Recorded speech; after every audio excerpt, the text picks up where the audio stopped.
Цветан най-после изоставя стратегията да обсъжда Константин зад гърба му и разговаря очи в очи с някогашния си непримирим враг.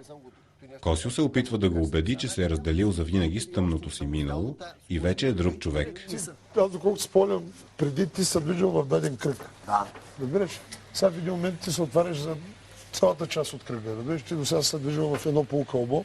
Сега се отваря цялото кълбо и ти живееш в цялото полукълбо. Може да живееш и с тях, може да живееш и с другите. Просто, да, така е. Ама защото вече живее като нормален човек, бе. Дали това? Разбираш ли? При едно нормално общество, били бил лидер, били готов да поемеш отговорност, както кажеш, да бъда за пример и така нататък.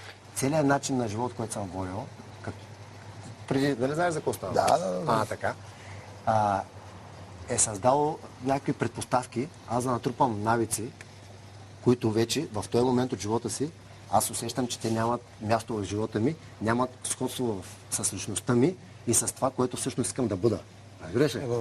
И оттам нататъка, аз мисля, че точното място, което аз мога да направя пълна проверка на нещата, защото аз работя върху тези неща.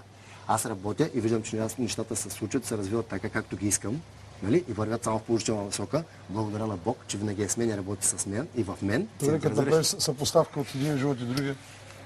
Чакай, то няма... Абе, човек, то няма място за сравнение. Защото има хора, които цял живот не може се твърдят точно на това. Ето, примерно, аз се твърдя на моята си страна, че аз не мога да бъда от друга страна. Никога не мога да бъда просто... И много хора се окажат, че и те не могат да бъдат пък от моята страна. Не съм Ти съгласен. взимал решение за себе си. Аз много се радвам, че съм взимал решението.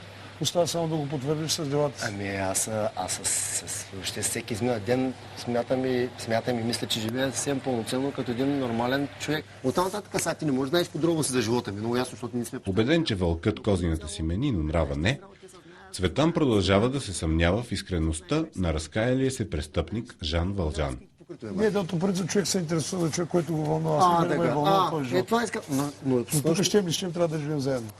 Бих аз се радвал лично. Нали? Всичко ти, което ти го казваш и го искаш, да го постигнеш.